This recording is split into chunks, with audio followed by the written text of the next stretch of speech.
este camino que has logrado para poder hoy tener un lugar importante dentro de los negocios que muchas veces se veía o se percibía como algo de hombres, ¿no? Totalmente.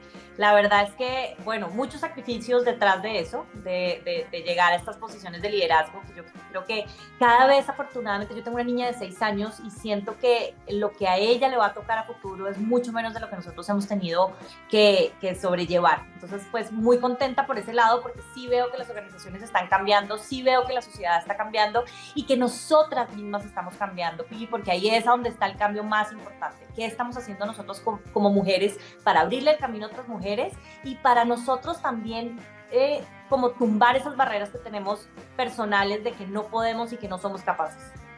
Y muchas veces se habla, querida, ¿no? Como esta parte emocional de las mujeres. Creo que en mi percepción muy personal, ya me platicarás tú, pero siempre a la hora del ámbito laboral, ¿no? Y del ámbito de liderazgo, siempre es como esta presión que tenemos las mujeres porque somos emocionales, ¿no?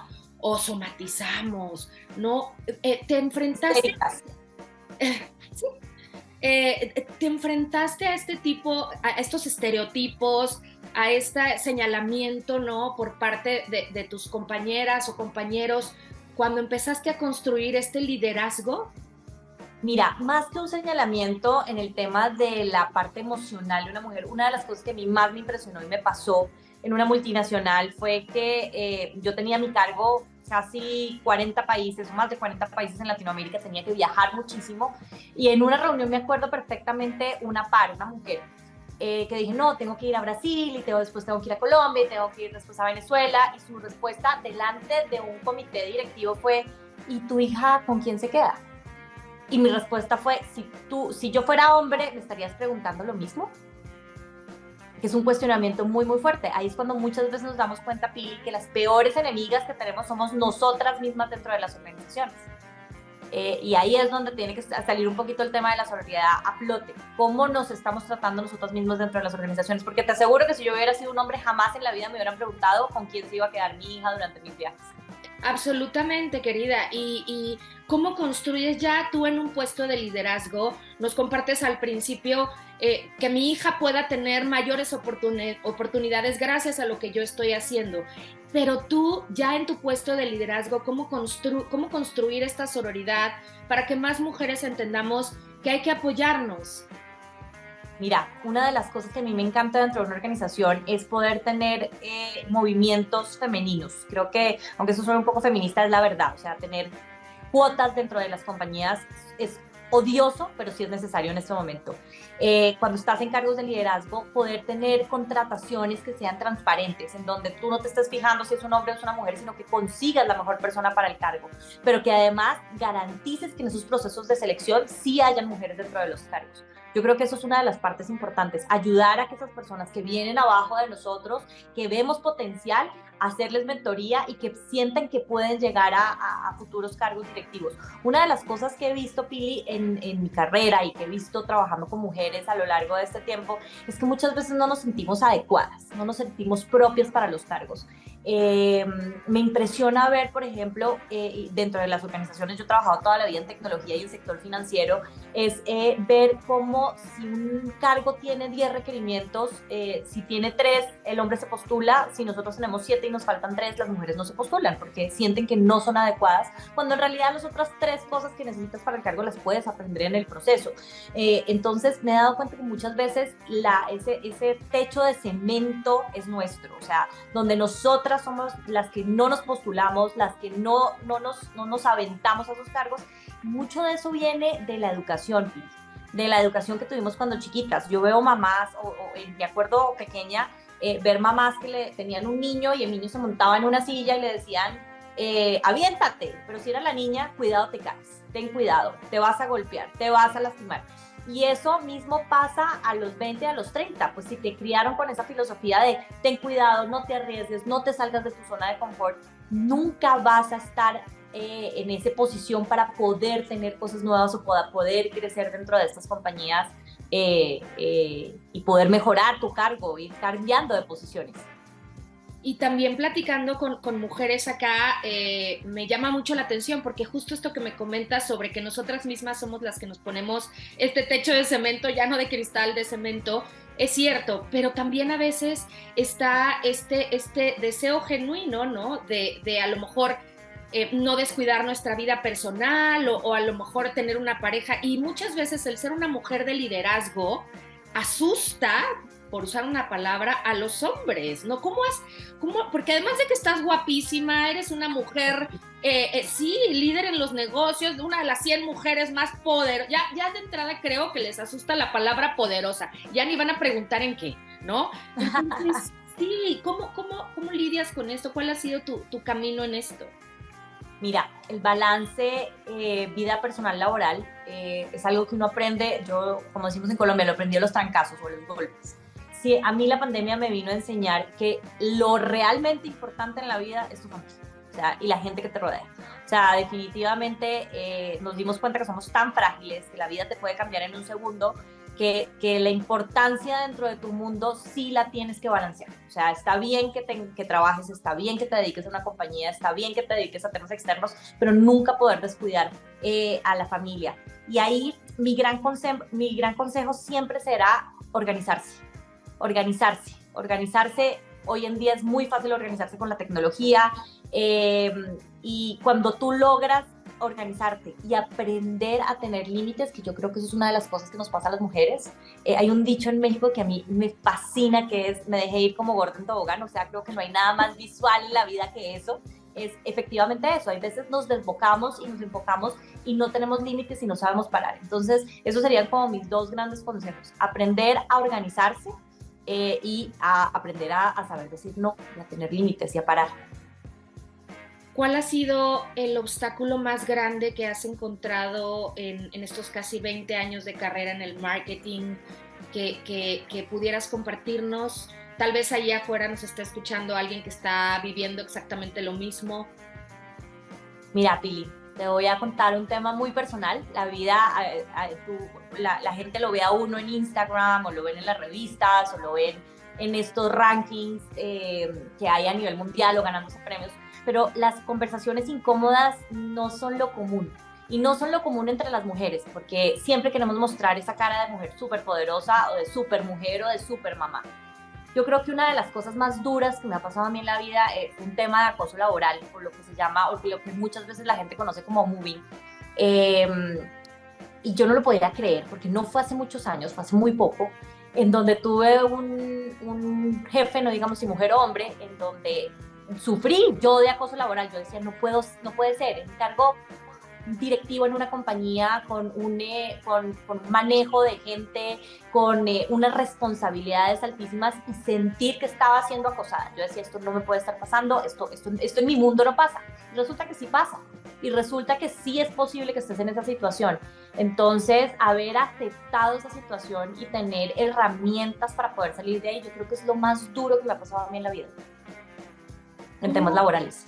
Claro, y podrías, no sé, a lo mejor darnos un ejemplo de qué es acoso laboral, porque muchas veces creo que pues sí, no sabemos. Mi ejemplo, mi caso personal, modificación de condiciones laborales sin ningún aviso, que te pongan una carga de trabajo desmedida, o sea, que no tengas, que lo que ya estás haciendo humanamente es imposible, que tengan rumores falsos, que haya discriminación, por ejemplo, porque eres latina o porque eres mujer, que nos pasa muchísimo. O también, por ejemplo, en mi caso, una brecha salarial grandísima contra los hombres. Entonces, esos son algunos de los temas de acoso laboral. Y a eso, bueno, sin sumarle el tema del acoso sexual, que es aún más complicado, pero pues mi caso fueron como esos temas, como sí, lo que te digo, condiciones de trabajo que cambiaban de un momento a otro, rumores, discriminación por género y por mi origen y carga laboral desmedida. Eso pueden ser algunos de los temas de acoso laboral. ¿Cuáles crees que sean los principales temas a tratar en nosotras las latinas, ¿no? En nuestra cultura latina, para poder seguir dándole pelea, para poder seguir en la lucha y en la reducción de estos temas de género, de esta brecha de género?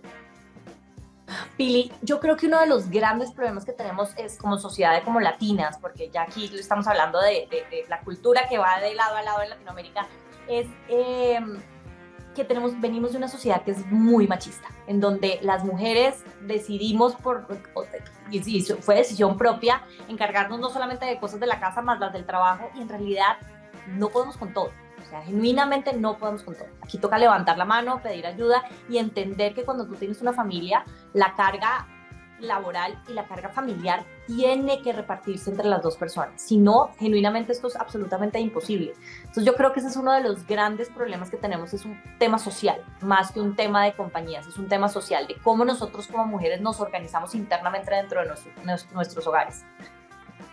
¿Qué sigue? ¿Qué crees que sigue? ¿Qué crees que hace falta en tu medio para poder seguir impulsando a estas mujeres a que pierdan el miedo a postularse porque les faltan 3 herramientas que pudieran aprender, como me comentabas hace un momento? Mira, yo creo que una de las cosas, mis consejos para las mujeres es a futuro trabajar en el networking. Yo creo que el otro día me hicieron una pregunta que me encantó. ¿Tú qué le dirías a tu yo de 25 años? O sea, de cuando tenía 25 años estaba empezando una carrera laboral, y yo creo que me diría a mí misma, trabaja en el networking. O sea, no hay nada más valioso en este momento que tener estas redes de conexión y tener este soporte o estas tribus que podamos construir entre las mujeres. Hay más mujeres afuera ayudándote que jalándote para abajo. Entonces, esta red de contactos es supremamente poderosa. Mi otro gran consejo es salgan de la zona de confort. Genuinamente, cuando uno sale de su zona de confort es cuando se reta, cuando se da cuenta realmente de lo que es capaz. Y ahí viene un tema que es muy importante, y es trabajar en la autoconfianza y lo que hablábamos del techo de cemento o del síndrome del impostor. Somos capaces, somos impresionantemente increíbles, vivimos en una sociedad que nos ha enseñado a ser fuertes, genuinamente muy fuertes. Entonces, tener confianza en uno mismo creo que es un paso muy, muy importante. Y otra recomendación que le daría a las mujeres es no esperen a estar en un problema para poder pensar en otra opción. O sea, hay gente que tiene esta habilidad o este don para ser emprendedores, pero claro, el salario te amarra, el tener un sueldo fijo al final del año te da susto, y la verdad es que salir de esa zona de confort y no tenerle miedo al tema financiero, yo creo que es muy importante. Hoy en día el mundo cambió, Pili. O sea, con la pandemia genuinamente el mundo cambió, las compañías cambiaron. Tú puedes conseguir trabajos que antes era impensable tener a distancia, con home office, desde la casa, en otro país. Ya existen estas posibilidades. Entonces, yo creo que ya las compañías no tienen el sartén cogido por el mango. O sea, ya no necesariamente tú tienes que estar amarrado a una compañía para pensar en un futuro distinto, ya sea trabajando de manera remota o emprendiendo, que yo creo que también es una posibilidad muy grande, y lo estamos viendo en Latinoamérica, o sea, y en México. Los grandes unicornios están saliendo de esta región. Sí, como dicen por ahí, querida, vale más una relación que $1.000.000, ¿no? Hablando de total, que mencionabas. Total. Y hay algo que en mi mundo me funciona, y es que nada pasa por casualidad. O sea, cuando uno conoce gente, la gente te conecta, la gente te recomienda, la gente habla contigo. Entonces, crear esas conexiones y mantener esas conexiones. Hay una red que es fantástica, que es LinkedIn. Alimenten esa red social, alimenten su propia marca y su marca personal, que yo creo que es algo que sí definitivamente funciona en este mundo.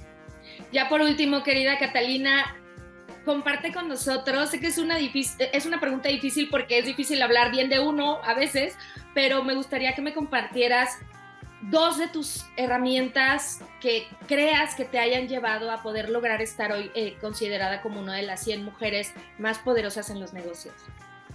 Ay, Pili, sí, está difícil esa pregunta, pero a ver, déjame pensar qué te puedo contestar. Yo creo que una de las cosas es, y esto ha sido un lema en mi vida: lo que es obvio para mí no es obvio para el resto.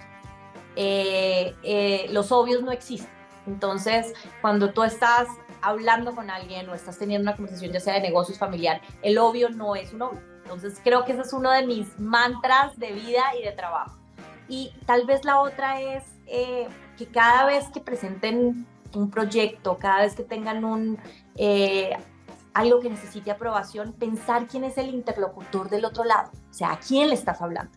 Esa persona, ¿cuáles son sus necesidades? ¿Qué es lo que, no lo que quiere oír, porque genuinamente uno no, pues no habla para lo que quieran oír, sino cuáles son sus preocupaciones y lo que tú le estás presentando, cómo le va a mejorar esas preocupaciones? O sea, ¿cómo estás aportando a la dinámica de la conversación? Creo que esas son dos cosas que me han funcionado muy bien a mí, y lo del networking. Creo que eso es importantísimo. O sea, el tema de manejar marca personal y de tener estas redes de contacto son muy importantes para nosotras hoy en día. Gracias, querida Catalina, por acompañarnos en Nueva Mujer Talks y felicidades por este nombramiento y que siga siendo inspiración para muchas más mujeres. Pili, y mira, el último consejo, si alguien, lo que dijiste ahorita, si alguien está sufriendo de acoso laboral, no se angustien, levanten la mano, denúnciense, asesórense legalmente, el mundo no se acaba con eso y no tienen por qué soportarlo o aguantarlo. Entonces, ese sería como mi último consejo. Muchísimas gracias, querida, y gracias a ustedes por acompañarnos. Nos vemos la próxima. Bye. Gracias, Pili. Bye.